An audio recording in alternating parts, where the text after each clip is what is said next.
everybody, Martyn at Flicking Feathers again today, and I'm tying a wee Wulff variation for the March Browns. Nice wee fly, very floaty for the rough water. Well worth tying up.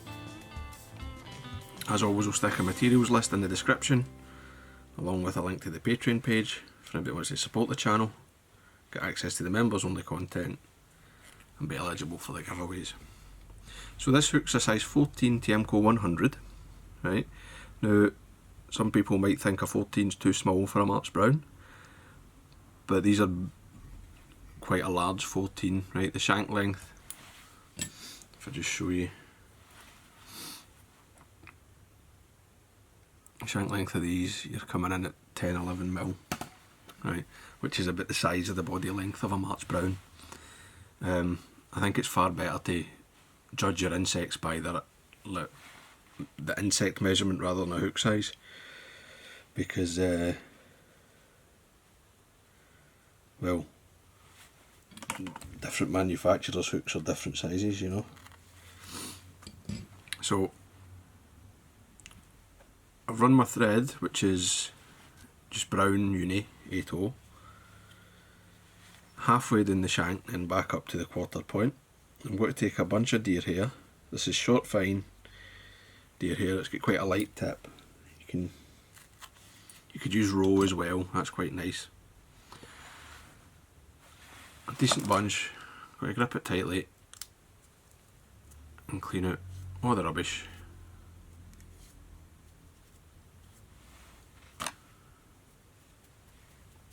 So that I can stack it.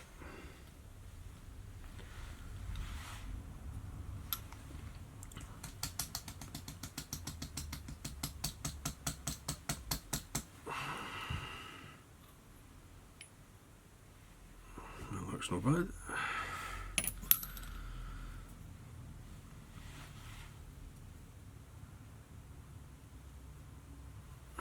Length of the wing, you're looking at least a shank length. I'll be coming nearer to the hook length. Just take that at my quarter point, tie it in, and just take my thread back, nice and tight. As that flares, don't worry if it sort of tries to twist, you can fix that later. When you've got that fully secured, come in with your scissors and trim the waist at an angle. You can tidy up if you miss any. And now I'm just going to take my thread back, nice and tight, lock everything in. Don't worry if it looks a bit scruffy at this stage, that's not a problem.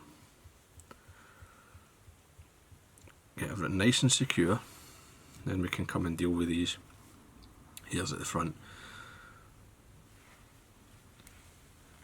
I'm just going to take that wee couple of wraps of thread forward, that's better, and then stand it up with some wraps in front of it.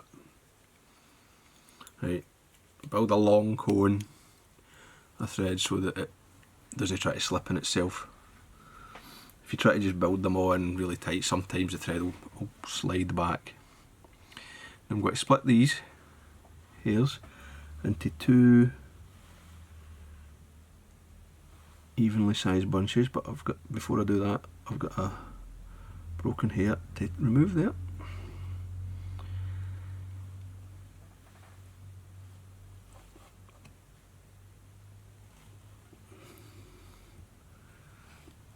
Sometimes you sort of feel is better than your eyes actually. I'm going to take 4 wraps between them this way, and I'm going to come round. Hope that'll try to keep my hand out the way. 4 wraps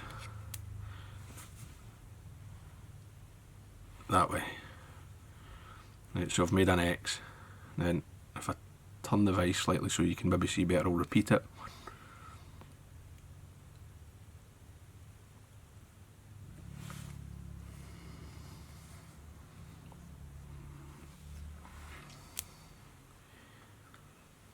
Right, now that's them separated, but you will need to post them.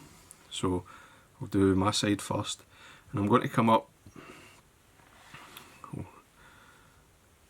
and I want the wrap coming round behind the wing to start this way. 1, 2, 3, 4, maybe 5 there.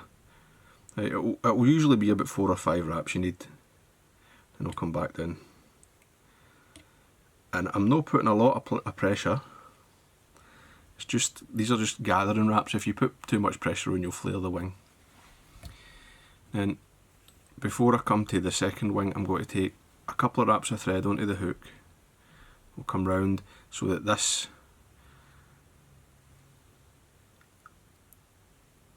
wrap is also going to come behind the wing, right?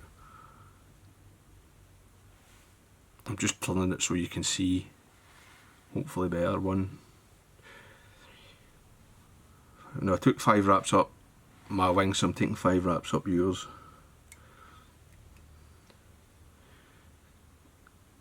And back down, and then same again, lock them in place. Now I've got these split wings like that, but they're a bit wide, so I'm just going to lift them slightly, and then I'm going to actually take a couple of wraps around both wings,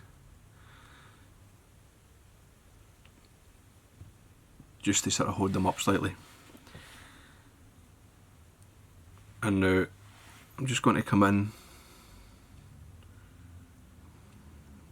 bang some cement on there, because that's the wings finalised, right? They're no moving.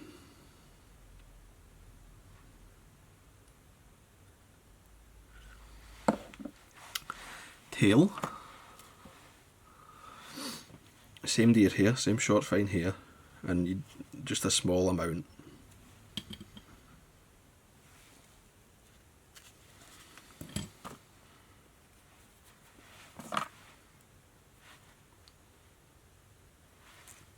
Still cleaning it. I'm going to stack it as well.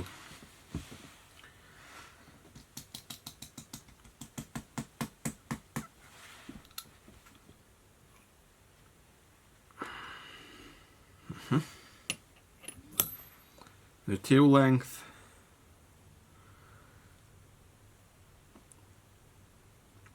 you're looking at least a shank, right? Quite decent tails on a March Brown.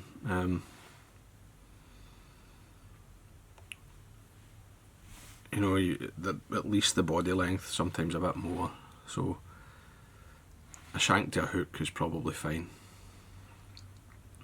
Well, that's fine, I should say. Catch this in. It's a wee bit short actually, so I'll just bring it out slightly. Aye.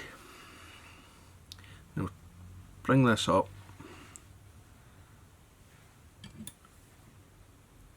And I'll trim it so that it sort of blends into the ramp of the wing butts. Gives me a nice wee taper. Now I'm going to make a loop in my thread like I would do if I was making a dubbing loop. And this is just going to be my rib.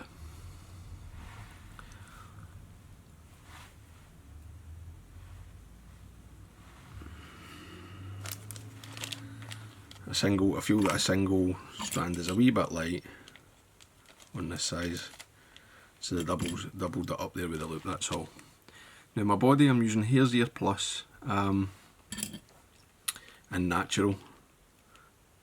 I like this dubbing, it's got a wee sort of fleck of SLF or something in it, that or Antron, it's just a wee sort of shine. And I'm going to get this on quite tight.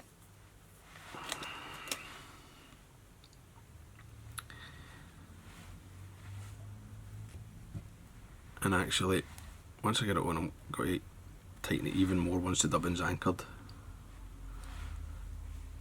And come up.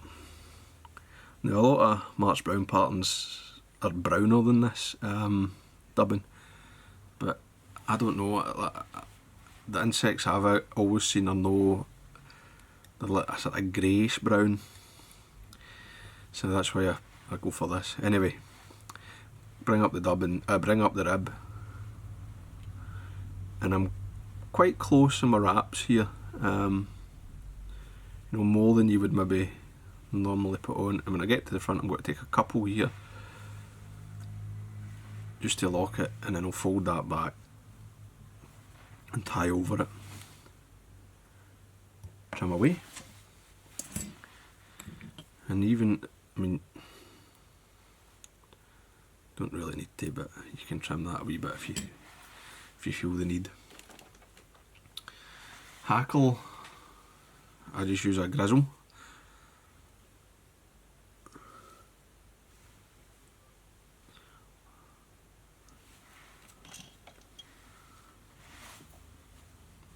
That one's nobody. There we go. And it's a saddle feather I'm using. Now I'm going to strip more stem than I need for the tie-in. I'll catch it and I'll just run it along from the back all the way to the eye, which is where my head's going to be, obviously. And hopefully, I don't know if you can actually see that very well, there's still some bare stem, right? By leaving that wee bit of bare stem, you let the hackle sit up on its edge before you start winding. I'm just going to take, oops, start that again. Just going to take at least 3 behind the wing, make that 4th in there, and the same in front.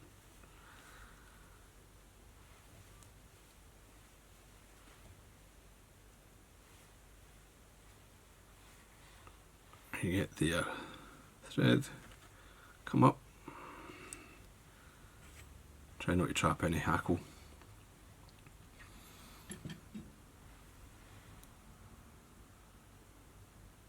Come in, bring that away close, just put everything out the way.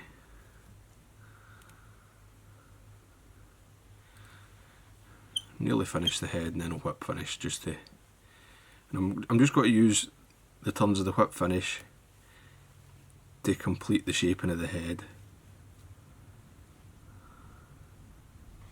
Yeah, I don't want to build the head then whip finish over the top of it, making it even bigger.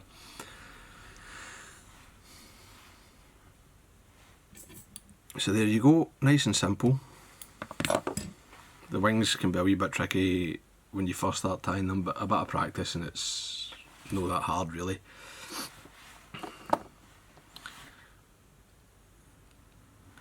A nice wee, very buoyant fly. As I say, good for the March Browns, especially on like the wee kind of rough, pockety hill streams and what have you, where you need a bit more buoyancy in the fly. When they flatten out, I wouldn't use this, I'd use like a Comparadun or something, but there you go. So I hope that was useful, I hope you enjoyed it. If you did, please give me a thumbs up below and subscribe to the channel. Tight lines guys, bye.